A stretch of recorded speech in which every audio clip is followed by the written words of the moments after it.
You've probably felt it before, that invisible force pulling you back just when things seem to be going right. A raise slips through your fingers. A relationship feels perfect until it suddenly doesn't. There's a hidden mechanism beneath the surface that dictates these outcomes, and it's not luck or fate, it's programming. From the moment you were born, your subconscious mind began collecting instructions. By age 7, most of your core beliefs were already installed. No conscious decision was involved. You absorbed the world like a sponge, through voices, glances, reactions, and repeated patterns around you.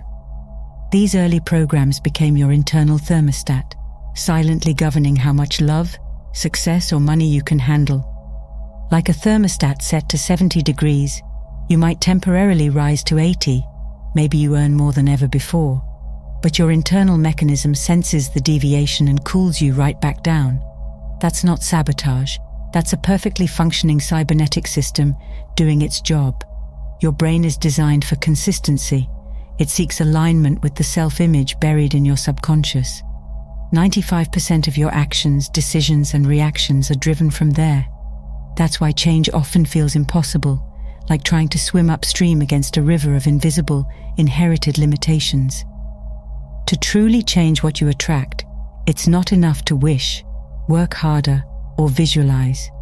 The mind, that interface between you and the world, filters reality through these deeply embedded beliefs.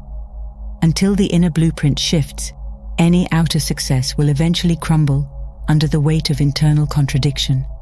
Attraction begins within, not outside. You don't manifest what you want. You manifest what you are, what you've been programmed to expect.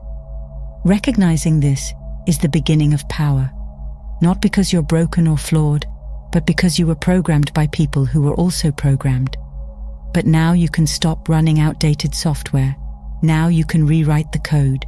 You can reset your internal programs and finally attract what you desire. Not temporarily, but as a natural, sustained experience of who you've become. Once you understand that your external results are shaped by internal scripts, the next step is uncovering those scripts. Every belief is a filter, and each filter distorts what you see, expect, and allow. It's not just about positive thinking, it's about identifying the core beliefs hidden in your nervous system, in your daily reactions, in the tension in your shoulders when someone offers you love, or in your anxiety when you earn more than you're used to. These reactions are signals. They point directly to the subconscious programming running behind the curtain. One of the simplest yet most profound ways to uncover these beliefs is through muscle testing. The body speaks what the mind conceals. Your muscles will weaken when you say something your subconscious doesn't believe. I am worthy of love. Money flows easily to me. These may sound good on paper, but your body knows the truth.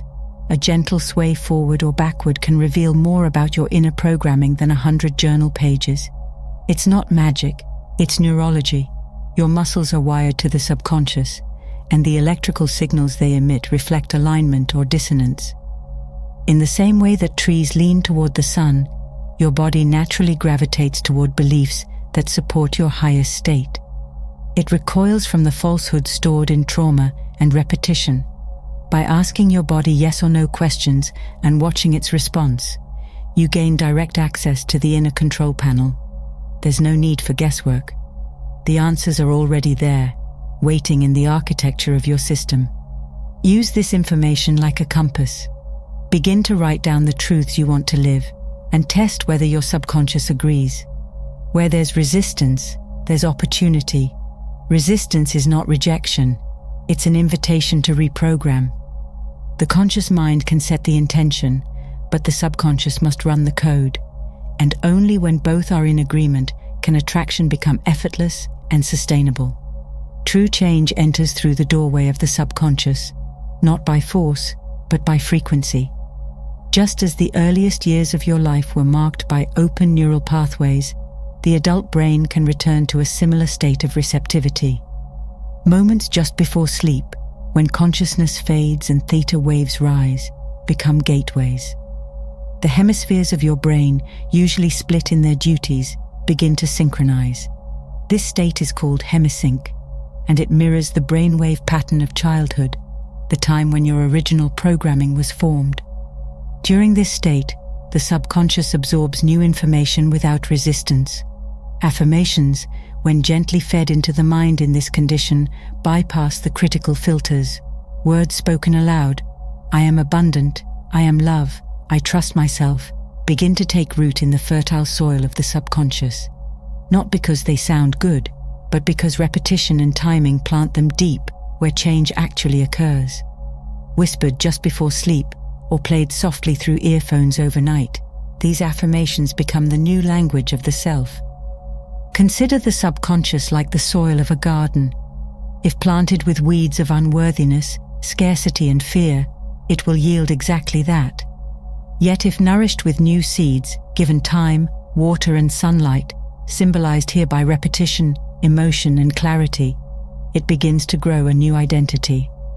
The mind, once stretched by a new idea, said Oliver Wendell Holmes, never returns to its original dimensions. Your thoughts, when consistently offered in a hypnotic state, are those stretching tools. They rewire not just how you think, but who you are. When old programs are dissolved and replaced in this way, life begins to feel less like a struggle and more like a rhythm. Synchronicities appear. People arrive at the right time. Opportunities feel custom-made. It's not magic, it's alignment. The subconscious is no longer at war with your conscious desires. They move together as one. That's when attraction becomes inevitable. Change is not a single event.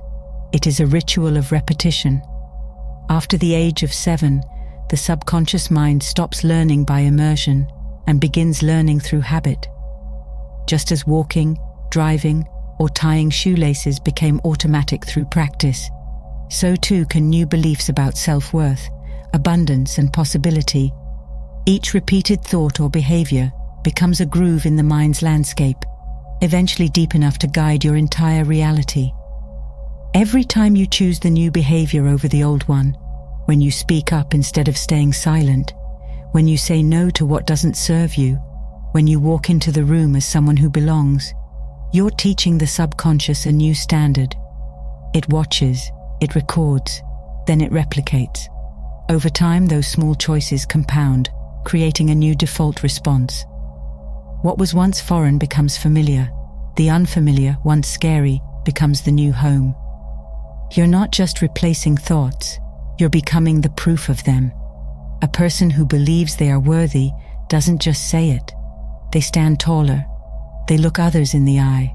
They set boundaries. The subconscious doesn't learn by words alone, it learns by embodiment. That's why every small conscious action is a lesson to the deeper mind. We are what we repeatedly do, said Aristotle. Excellence, then, is not an act, but a habit.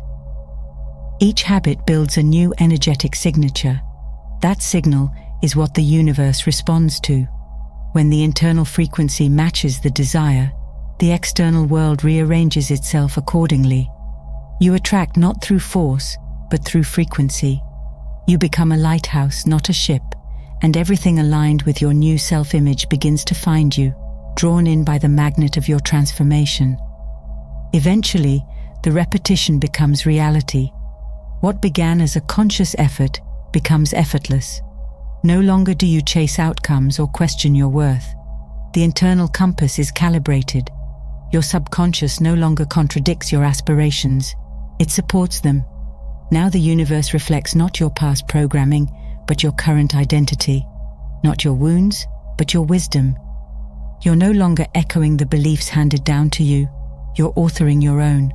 The difference is subtle, but seismic. Instead of reacting to life, you begin creating it. Instead of asking, why does this keep happening to me?